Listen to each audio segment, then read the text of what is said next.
Good morning dear student. आज का हमारा टॉपिक है लोकोमोशन इन पैरामीशियम। पैरामीशियम में जो लोकोमोशन होता है वो उनके सीलिया के द्वारा होता है। सीलिया उसकी पूरी बॉडी पे उपस्थित होते हैं और इन्हीं के द्वारा वो मूवमेंट करता है या गति करता है। वो आगे की दिशा में व पीछे की दिशा दोनों ही डायरेक्शन में मूवमेंट कर सकता है। तो आज हम पैरामीशियम में लोकोमोशन पढ़ते हैं।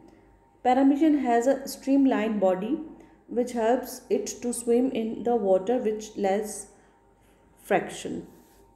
पैरामीशियम की जो बॉडी होती है वो स्ट्रीमलाइन होती है, जैसे कि पानी में रहने वाले जो अधिकतर जीव होते हैं जिनकी बॉडी स्ट्रीमलाइन होती है और वही उसको हेल्प करती है पानी के जो घर्षण है उसको कम करने के लिए। The rapid swimming is facilitated by the beating of fine and hair-like cellular organelles called cilia. पानी के अंदर नियमित रूप से स्विमिंग करने के लिए उसकी बॉडी के ऊपर जो सीलिया उपस्थित होते हैं वो रेगुलरली मूव करते हैं या बीट करते हैं, जिसकी वजह से वो मूव कर सकता है। सीलिया उसकी पूरी बॉडी पर उपस्थित होते हैं। इस स्लाइड में कुछ जो डायग्राम्स हैं जो कि सीलियरी मूवमेंट को प्रदर्शित करते हैं और यहाँ पे ये डायरेक्शन ऑफ स्विमिंग प्रदर्शित कर रहा है। ये एक इफ़ेक्टिव स्ट्रोक है। इफ़ेक्टिव स्ट्रोक मतलब एक बहुत ही स्ट्रॉन्ग जो सीलिया है एक अपने आप को मजबूत कर लेता है और क्या बोलते हैं स्ट्रिक्ट कर लेता है। जैसे हम किसी चाबुक को मारते हैं तो एक बार बहुत ही प्रेशर के थ्रू चाबुक को प्रेशर दिया जाता है तो उसको इफ़ेक्टिव स्ट्रोक कहा जाता है। ये फॉरवर्ड कंडीशन में होता है आगे की तरफ और फिर वो धीरे धीरे मूव करता है पीछे की तरफ। इसी तरह से रिकवरी स्ट्रोक में बैकवर्ड डायरेक्शन में होता है, जो पीछे जा चुका होता है और वो धीरे धीरे वापस अपनी पोजीशन पे आता है। जैसे कि एक तैराक जो है अपने हाथों को आगे और पीछे मूव करता है, उसी प्रकार से सीलियरी मूवमेंट किया जाता है। It can move forward and backward direction. जो सीलिया होते हैं उनके द्वारा बैकवर्ड आगे की तरफ या पीछे की तरफ दोनों डायरेक्शन में मूव किया जा सकता है। जब आगे की तरफ गमन किया जाता है तो जो सीलिया होते हैं strongly move from anterior to posterior. उस कंडीशन में सीलिया आगे से पीछे की तरफ मूव करते हैं। जैसे कि आगे की तरफ मूव करना है तो जो सीलिया है वो अग्र से आगे से यहाँ से पीछे की ओर मूव करेंगे। जैसे कोई पतवार होती है उसको आगे से पीछे की तरफ मूव किया जाता है। Similarly for backward movement cilia strongly move from posterior to anterior. इसी तरह से बैकवर्ड मूवमेंट की तरह जब पीछे की तरफ मूवमेंट करना है तो ये क्रिया उल्टी हो जाती है, जिसमें पोस्टीरियर टू एंटीरियर डायरेक्शन में सीलिया मूव करेंगे। All the cilia do not moves at the same time. सभी ये जो सीलिया है वो एक साथ, जैसे ये दिखाई दे रहा है, ये सब एक साथ मूव ना करके कुछ थोड़े थोड़े दूरी पर उपस्थित सीलिया एक साथ वर्क करते हैं। Cilia of transverse row move at the same time. जो सीलिया एक साथ उपस्थित हैं ट्रांसफर रो में वो एक साथ मूव करते हैं, जबकि जो लॉन्गिट्यूडनल लगे हुए हैं वो अलग तरीके से मूव करते हैं। It is called synchronous rhythm. जब सीलिया एक साथ मूव करते हैं तो उस प्रक्रिया को सिंक्रोनस रिदम कहा जाता है।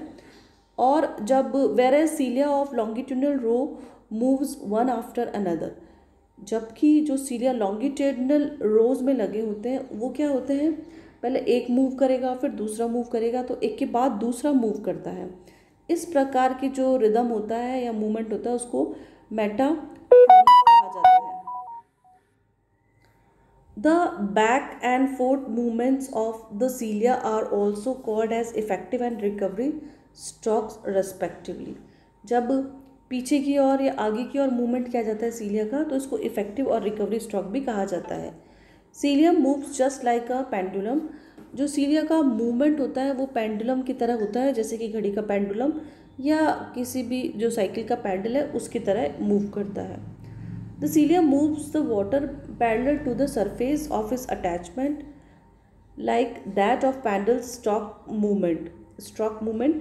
यहाँ पर सीलिया का जो मूवमेंट होता है वो जिस पानी में वह रह रहा होता है उसके पैरेलल चलता है, और उसके the movement of water is perpendicular to the longitudinal axis of cilium. जैसे कि पैरामीशियम की बॉडी है उसके ऊपर सीलिया उपस्थित है, तो ये पानी के परपेंडिकुलम होते हैं उसके अक्ष के, और वो पानी को, जैसे कि पानी में कोई बोट चला रहा है तो वो पीछे की तरफ उसको मूव करता है, ये सीलिया भी उसी तरह से काम करते हैं। यहाँ एक बार हम वापस से समझते हैं क्या है इफ़ेक्टिव स्ट्रोक और रिकवरी स्ट्रोक इस चित्र के माध्यम से। ये जो चित्र है वो इफ़ेक्टिव स्ट्रोक को बता रहा है, जिसमें कि एक जो सीलिया है उसको प्रदर्शित कर रहे हैं, एकदम से वो कठोर हो जाता है आगे की तरफ बिल्कुल सॉलिड होके, और धीरे धीरे वो पीछे की तरफ जाता है। पीछे की तरफ आने के बाद ये रिकवरी स्ट्रोक कहलाता है। तो effective stroke, during effective stroke the cilium bends and beats against water, thus bringing the body forward and sending the water backward. ये इसी तरह से जैसे ये यहाँ पर आया और ये पानी को पीछे की तरफ फेंकेगा तो ये इफेक्टिव स्ट्रोक होगा। जबकि जो रिकवरी स्ट्रोक होता है, इस दौरान सीलियम जो होता है सीलिया वो अपनी ओरिजिनल स्थिति में आ जाता है bye it's backward movement without any resistance. यहाँ ये अपनी स्थिति में आ चुका है। अब जब वापस इसको इफेक्टिव स्ट्रोक करना होगा तो इसको सॉलिड होना पड़ेगा, एकदम कठोर हो जाता है, ये यहाँ आ जाता है और पतवार की तरह पानी को पीछे की तरफ मूव करता है। Cilia shows two type of coordinated rhythms. यहाँ 2 टाइप की रिदम्स जो हैं उसके बारे में हम समझते हैं। क्या होता है, अगर जो सीलिया है एक साथ, ये यहाँ मान लीजिए कुछ सीलिया उपस्थित हैं, अगर ये सब एक साथ मूव करते हैं तो ये कहलाते हैं सिंक्रोनस रिदम। लेकिन अगर ये सीलिया पहले मूव करेगा, ये बाद में, ये उसके बाद में, ये उसके बाद में, तो ये कहलाता है मेटाक्रोनल वेव्स। तो synchronous rhythms wherein the cilia beat simultaneously in a transverse row. एक के बाद एक सब साथ में ट्रांसफर रो में उपस्थित हैं सारे सीलिया और एक साथ मूव कर रहे हैं, तो वो सिंक्रोनस रिदम कहलाएगा। जबकि मेटाक्रोनस रिदम जब सीलिया बीट्स करते हैं एक के बाद एक। The metachronal waves pass from anterior to posterior end. ये अग्र से पश्चिम भाग की ओर मूव करते हैं सीलिया। जो वेव्स जाती हैं इस चित्र में हमको हम देख सकते हैं कि जो सीलिया होते हैं वो छोटे छोटे हिस्सों में बंटकर मूव करते हैं या मूवमेंट प्रदर्शित करते हैं। The beating of the cilia can be reverse to move backward when a paramecium encounter any undesirable object in its path.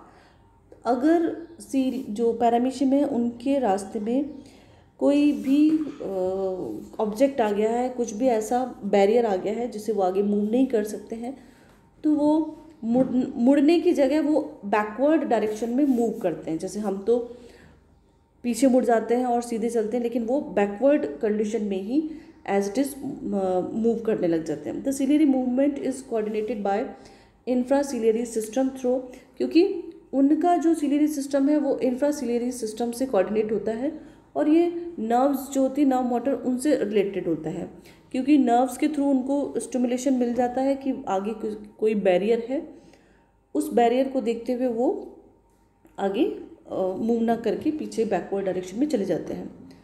Neuromotor centres called as motorium present near the cytopharynx in the ciliates like paramecium. The infracellular systems together with motorium from neuromotor system which help in coordination of the beating of cilia. Ciliary movement is the fastest locomotion in protozoan. जो जितने भी protozoan है उसमें सीलिया के द्वारा जो movement है वो सबसे ज़्यादा तीव्र गति से होता है, वनस्पत, फ्लैजिला और सुडोपोडिया। Thank you.